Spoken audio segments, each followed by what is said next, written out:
Welcome student to the session number 4। Session number 4 बोल लो, part 4 बोल लो। हम पांच पांच क्वेश्चन करके डिस्कस कर रहे हैं 2025 paper 2 which was held on 14th of your September 2025, a very recent paper। और इसमें हम पूरे क्वेश्चन को डिस्कस करेंगे। ठीक है, इससे पुराने भी पेपर डिस्कस करने हैं हमें, ये काफी रिसेंट है इसलिए एक बार इसको देख लो। और इसके अलावा हम चैप्टर वाइज भी करेंगे पीवाईक्यूज, जहां से आपकी अलग एबिलिटी डेवलप होगी। ठीक है, some more questions which are more likely to come in your examinations. तो चलो विदाउट वेस्टिंग मच टाइम एक बार तो हम क्वेश्चन सॉल्व करते हैं। बीच बीच में कुछ बातें होंगी, we will be discussing that. Okay चलो ठीक है, अब स्टार्ट ही करते हैं, उन बातों को हम बाद में बात करेंगे।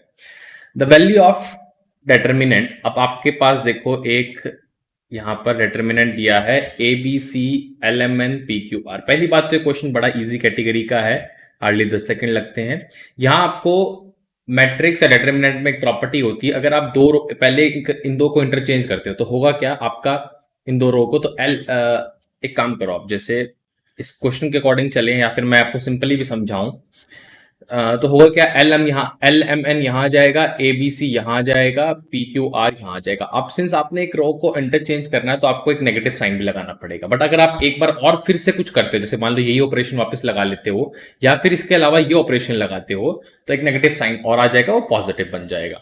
तो ऐसा अगर मैं ऑब्जर्व करूं तो मेरा, अगर मैं पहले ऑप्शन में देखूं तो A B C P Q R, मतलब इन दो को इंटरचेंज किया है, तो ये दोनों इक्वल ना होके बट नेगेटिव वाला पार्ट आएगा, इनका मैग्नीट्यूड सेम होगा बट नेगेटिव के साइन के साथ।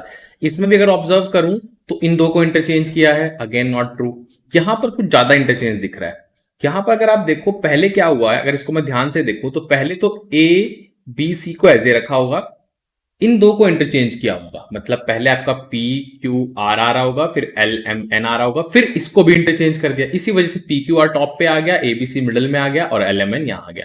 तो ये करेक्ट है, दो बार नेगेटिव साइन की वजह से पॉजिटिव बन जाएगा। यहां तो कॉलम ही चेंज करती तो वो बिल्कुल ही गलत है, यहां तो इवन मैग्नीट्यूड भी सेम नहीं आएगा। तो option number C is correct. हम चलते हैं 17th नंबर क्वेश्चन में। Let one omega and omega be the cube root of unity. ठीक है भाई, X equal to this, Y is equal to this, Z equal to this, then what is this. अब देखो इसका भी स्क्वायर करना है, y का भी z का भी। थोड़ा सा अगर हम ध्यान से ऑब्जर्व करें, ये भी आपका बाइनोमियल है, मतलब दो ही टर्म्स हैं, दो ही टर्म्स हैं, दो ही टर्म्स हैं, तो कुल मिला के थोड़ा आसान ही रहेगा। जब कभी ट्राइनोमियल या फिर चार टर्म्स आ जाती हैं तब हम कुछ कंपनसेट करके रिड्यूस करना चाहते हैं before doing a square. But यहाँ मेरे लिए आसान रहेगा, अगर x का स्क्वायर करता हूं तो A square plus B square plus 2ab। अगर आपको ध्यान हो तो शायद किसी हमने शॉर्ट वीडियो में भी डिस्कस किया है। अगर y का स्क्वायर करता हूं तो A square omega square plus B square omega power 4 जो कि ओमेगा ही होता है, plus 2a B omega cube आएगा जो कि 1 होता है। तो ये मेरा एक्स स्क्वायर हो गया, ये मेरा वाई स्क्वायर हो गया। जेड स्क्वायर में भी पहले ए स्क्वायर ओमेगा पावर 4 जो कि ओमेगा होगा, plus B square omega square plus 2ab रहेगा और ओमेगा क्यूब जो कि 1 होता है। अब जब सबको ऐड करता हूं तो यहां से ध्यान से देखो, ये तो 6ab तो ऐड हो ही जाएगा।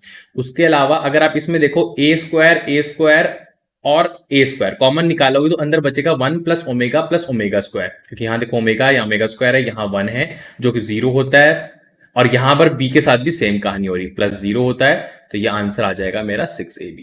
ठीक है, आंसर आ जाएगा 6ab।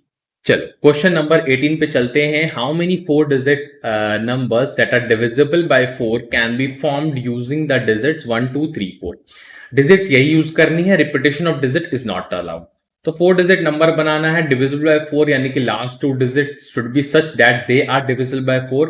तो क्या होगा, अगर मैं केसेस देख सकता हूं कि मुझे लास्ट 2 डिजिट पे कंसिडरेशन लगानी है, तो इसका मतलब लास्ट 2 डिजिट को पहले से ही सोच के बैठ जाओ। तो या तो वो हो सकती है 12, क्योंकि इनमें से ही मेरे को फॉर्म करनी है ना लास्ट 2 डिजिट्स भी, या फिर वो हो सकती है 1 2 का कॉम्बिनेशन, तो ठीक है 2 के साथ 4, हाँ 2 4 हो सकती है, या फिर वो हो सकती है, बस ये तो हो गया 3 का 2 के साथ हो सकता है, और 4 का 4 2 4 3 नहीं। तो ये तीन पहले केस में अगर मैं 1 2 फिक्स कर देता हूं तो बाकी दो ऑप्शन के लिए मैं सिंपल बोलूंगा कितने ऑप्शंस अवेलेबल है, दो।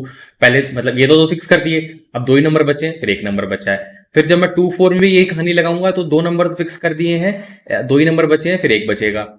ठीक है, फिर मैं जब 3 2 पे ये कंडीशन लगाऊंगा तो यहां से भी 2 आंसर आ रहा है, यहां से भी 2, यहां से भी 2, केसेस अलग अलग हैं, तो तीनों को ऐड करके आंसर हो जाएगा 6। ठीक है भाई, चलते हैं क्वेश्चन नंबर 19 पे। इफ एबीसी, अब इस टाइप का फॉर्मेट बड़ा फेमस है, ठीक है। If ABC are the sides of triangle A, ठीक है, triangle ABC and P is a parameter of triangle, then what is this. अगर आप इसमें ध्यान दो तो इसमें मैं लगाऊंगा कॉलम ऑपरेशन। कॉलम 1 को मैं चाहूंगा column 1 plus column 2 plus column 3 से ऐड कर दूं। इसका फायदा क्या होगा, कॉलम 1 में आ जाएगा p plus A plus B plus C. Column 1 के फर्स्ट एलिमेंट में आया। कॉलम अगर आप इसको देखो, जिसको मैं बोलूंगा C21, मतलब सेकंड, कॉलम 2 का सेकंड एलिमेंट कह लो, या फिर इस वाले की जिसकी मैं बात कर रहा हूँ, p plus A plus B plus सी आ जाएगा। यहाँ पर भी p plus A plus B आ जाएगा। सिंस ऑपरेशन कॉलम 1 में ही लगा था तो बाकी चीजें वैसी ही रहेंगी, a p plus A B B and p plus B, इसमें फर्क पड़ेगा नहीं।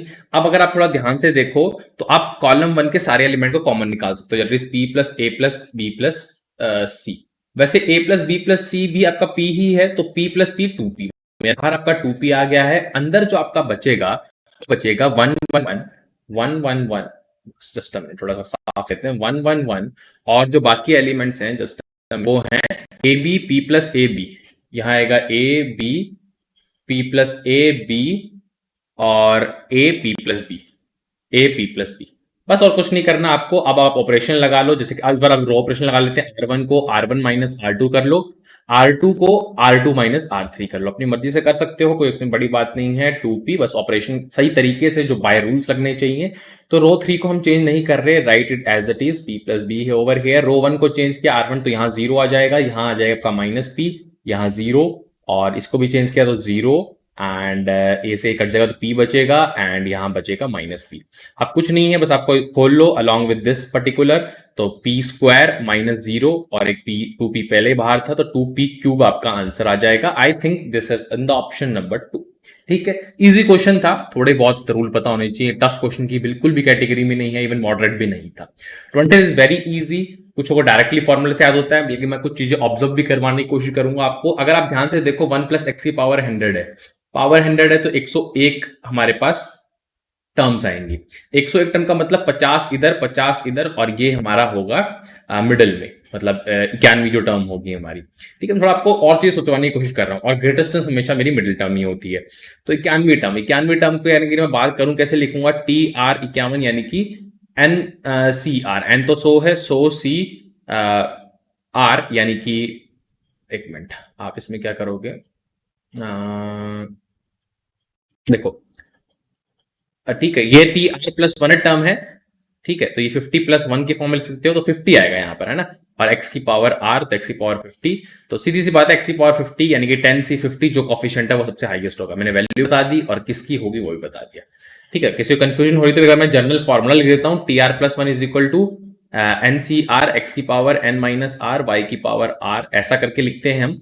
वो बात अलग है, यहाँ पर x की वैल्यू 1 है और y की वैल्यू x है, मतलब कि फर्स्ट टर्म बोलो, या फिर इसको फर्स्ट टर्म बोलता हूँ मैं, इसको सेकंड टर्म बोलता हूँ। ठीक है, तो यहाँ ये एक कम होके आता है, तो यहाँ अगर 51 था तो एक कम होके आया, और इसकी पावर में जैसे ये वाला तो 1 हो गया तो इसको हटा सकते हो, तो इसकी पावर में डायरेक्टली यही वाला जाता है, तो 50 की पावर में ये जाएगा। ठीक है, तो इसलिए समझाने के टाइम इसको first term plus second term बोलता हूँ, एक्स वाई ना बोल के। बट ठीक है, आज की क्लास में इतना करेंगे, आपको फटाफट ही पेपर सॉल्व करवा देंगे, और थ्योरी सेशन पे आप ध्यान दो। Keep learning, keep watching.